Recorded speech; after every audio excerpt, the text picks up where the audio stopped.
Aujourd'hui, je vous partage 4 habitudes qui m'ont énormément aidé à devenir un meilleur humain, un meilleur parent, un meilleur époux, un meilleur leader, un meilleur entrepreneur, un meilleur coach. Bref, je vous partage 4 habitudes qui m'ont beaucoup aidé. Et on me demande souvent, Martin, c'est quoi tes habitudes le plus à succès qui t'ont amené à bâtir l'entreprise ou à avoir l'impact que tu as eu? Il y en a plusieurs et ce ne sont pas que celles que je vais couvrir ici aujourd'hui. Mais les 4 que je vais vous présenter aujourd'hui viennent d'un livre qui, moi, m'avait fortement impacté dans les années 90. C'est un livre qui s'intitulait, je crois, Les 7 habitudes des personnes qui réussissent tout ce qu'elles entreprennent. Donc, 7 Habits of Highly Effective People de feu Dr. Stephen Covey, avec qui j'avais eu la chance de partager la scène en 2009, Cancun au Mexique. Donc, un moment dont je vais me souvenir toute ma vie parce que c'était une personne que j'admirais énormément. Et je vais vous partager aujourd'hui 4 de mes habitudes préférées qui venaient de son livre, Les 7 habitudes, et vous expliquer un peu comment moi, ça m'a énormément aidé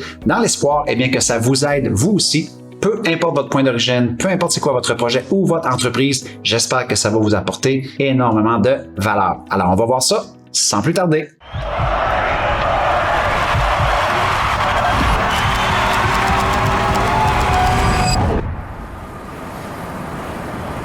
Avant d'aller de l'avant avec ces 4 habitudes-là, évidemment, je veux juste vous rappeler que je suis toujours super content de lire vos commentaires, d'avoir un bon niveau de dialogue avec vous. Alors, sentez-vous très à l'aise, si le cœur vous en dit, de laisser un commentaire, une question. Je lis toujours vos commentaires, ça me fait grandement plaisir. Et évidemment, si vous n'êtes pas abonné encore une fois à cette chaîne YouTube-là et vous voulez être le premier ou la première à recevoir nos prochaines vidéos quand on en libère des nouvelles, simplement vous inscrire à la chaîne YouTube ou cliquer la petite cloche juste ici à ma gauche, à votre droite, cling clong, et vous allez être informé dès que ça sort. Alors allons-y sans plus tarder avec la première habitude, qui est en fait la première habitude de ce livre-là, qui est l'habitude suivante. L'idée d'être proactif ou proactive. Dans un monde où on est de plus en plus sollicité, distrait, il y a même des études qui démontrent qu'il y a des gens qui peuvent recevoir des courriels jusqu'à 150 à 200 fois par jour, plus toutes les notifications sur le téléphone. Tout cela rime avec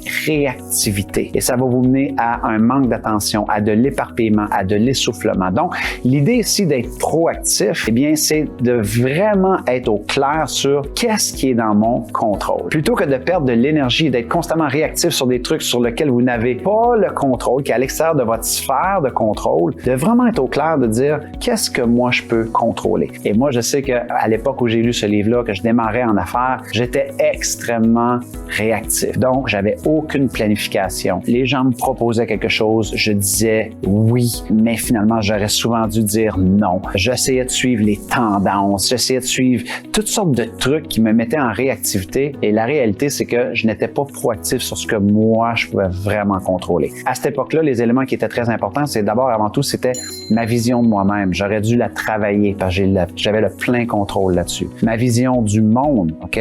Je devais peut-être changer un peu ma vision du monde. Je devais peut-être me concentrer un peu plus sur ma gestion d'énergie, mon autorité intérieure, d'être capable de gérer mes émotions, mes hauts, mes bas, mes revers, mes échecs. Être proactif, c'était de me concentrer sur ce que moi, je peux gérer, qui au final, c'est quoi? C'est mes pensées, mes émotions et les actions que moi, je peux faire avec les ressources dont je dispose présentement. Donc, encore une fois, avez-vous tendance à être réactif, réactive, d'être à la dernière minute, de créer des offres à la dernière minute parce que vous êtes en réaction sur toutes sortes de trucs? C'est correct à l'occasion de faire ça, mais ça peut devenir très essoufflant et vous pouvez facilement vous perdre dans votre projet ou dans votre entreprise si vous n'ajoutez pas plus de proactivité qui est qu'est-ce que je peux contrôler. Alright?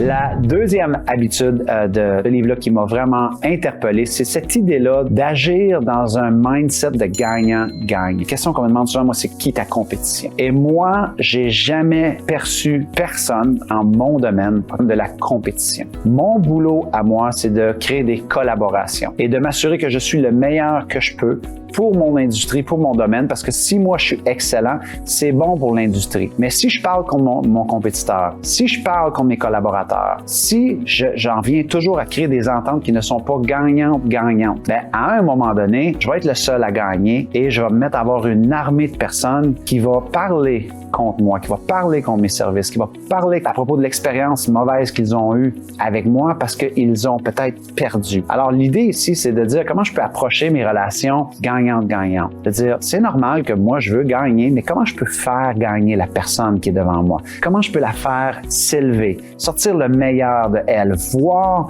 son potentiel en elle ou peut-être même voir un potentiel en elle qu'elle ne voit peut-être même pas maintenant.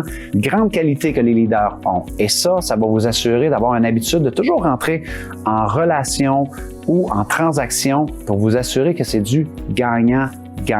Très simple comme concept, mais à méditer, à réfléchir. Si vous êtes toujours en train de vouloir voir qu'est-ce qu'il y a pour vous là-dedans, est-ce qu'il y en a assez pour vous là-dedans? Est-ce que vous avez moins? Guys, gagnant. C'est normal. Des fois, il y a peut-être même le partenaire aura plus que vous. Des fois, il y a peut-être des gens qui vont avoir un meilleur deal que vous. Mais c'est pas grave. Ce n'est pas que à propos de la transaction gagnant. C'est à propos de la relation.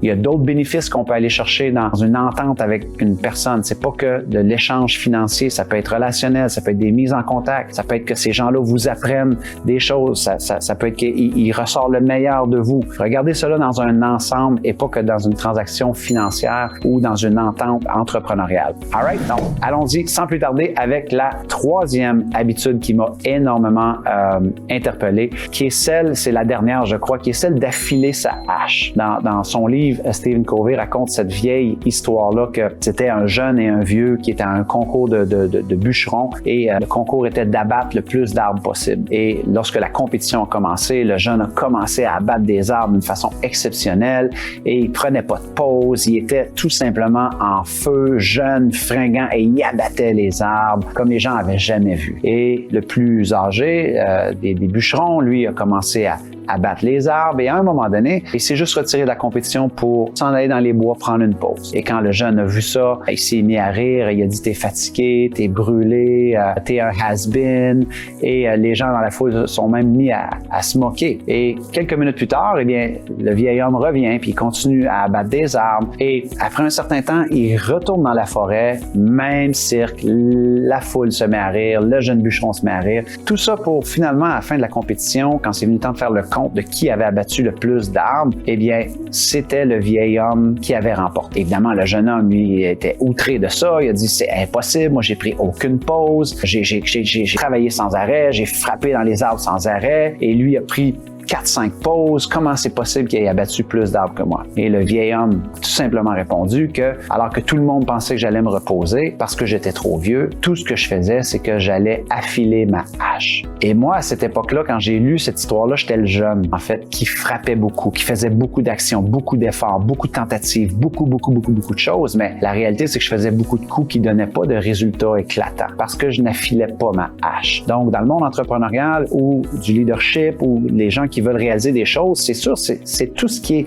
éducation continue, votre savoir-faire, vos compétences. Il y a plusieurs personnes souvent qui vont me dire « Oui, mais Martin, moi, ça fait 20 ans que je suis dans le domaine. » Alors que si on gratte un peu en surface, on va voir qu'ils n'ont pas 20 ans d'expérience. On va voir qu'ils ont peut-être 1 an d'expérience répété 20 fois ou 2 ans d'expérience répété 10 fois, qui va les mener à leurs 20 ans. Mais ils n'ont rien appris de nouveau. Ils n'ont pas pris de risques nouveaux. Ils n'ont pas osé. Ils se sont pas exposés de nouvelles façons de faire leur marketing, une nouvelle façon de faire leur vente. Ils se sont pas réinventés dans leur branding, dans leur position, dans leur image de marque. Bref, affiler sa hache, tellement une habitude à garder dans votre coffre à outils pour le reste de votre vie. La dernière des habitudes, et non la moindre, elle est tellement importante. Elle l'était dans les années 1990 et elle l'est plus que jamais. C'est l'habitude de chercher à comprendre avant de chercher à être compris. Dans un monde où on ne s'écoute presque plus, dans un monde où on est de plus en plus divisé, dans un monde où on est de plus en plus polarisé, dans un monde où il est de plus en plus difficile de discuter et d'avoir des différences d'opinion, ce serait peut-être important de revenir à cette idée-là de est-ce que j'essaie de comprendre la personne qui est devant moi? Est-ce que je l'écoute pour comprendre ou je l'écoute pour répondre? Le nombre de personnes que je coach qui veulent devenir des coachs, par exemple, et qui écoutent leurs clients, mais on le voit déjà qu'ils veulent couper la parole de leurs clients parce qu'ils savent la réponse. Le nombre de personnes que je vois en train de coacher et leurs clients leur expliquent la problématique et dès que la problématique aura été présentée, ils vont dire « Je sais exactement ce que tu devrais faire ». Ils vont aller tout de suite dans le conseil, dans la recommandation, dans la suggestion. Plutôt que d'investiguer le problème, essayer de comprendre encore plus le problème. C'est assez prétentieux d'arriver à une personne qui nous explique un problème et prétendre comprendre toute sa vie, prétendre comprendre toutes ses émotions, prétendre comprendre toute sa map intérieure, son écologie, sa météo intérieure. Je pense qu'on a besoin d'investiguer encore plus le comprendre. Dis-moi-en davantage. Explique-moi davantage. Comment est-ce que toi tu vois ça? C'est intéressant. Dis-moi-en davantage. Pourquoi est-ce que tu penses comme ça? Et juste d'aller, de s'incliner un peu plus dans la compréhension de notre prochain, dans la compréhension de nos interlocuteurs, ça va faire de vous un excellent collaborateur, ça va faire de vous un excellent leader, ça va faire de vous un excellent coach, un excellent dirigeant si vous êtes un dirigeant. Bref, quelle habitude exceptionnelle que de regarder vos possibilités de communication interpersonnelle et de dire à partir de maintenant l'habitude de mieux comprendre mon prochain avant moi d'essayer d'être compris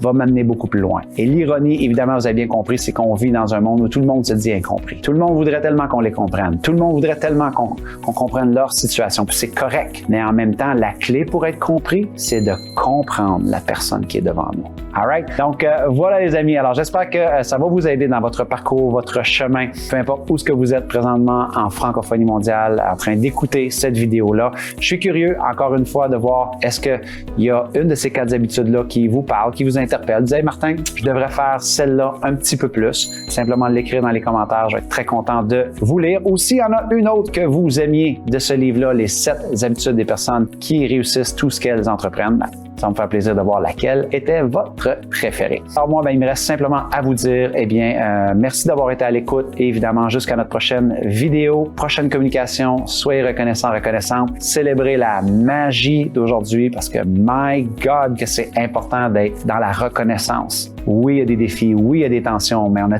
tellement aussi de raisons d'être reconnaissant dans l'abondance dans laquelle on vit, les opportunités qu'on a dans le monde d'aujourd'hui. C'est tellement important. Faites ce choix-là. Et évidemment, merci de tout cœur de faire partie de ces gens-là qui ont le courage, parce que ça en prend du courage. Ça en prend, guys. OK? Le courage de vouloir bâtir un monde meilleur. C'était votre ami Martin qui vous dit au revoir tout le monde.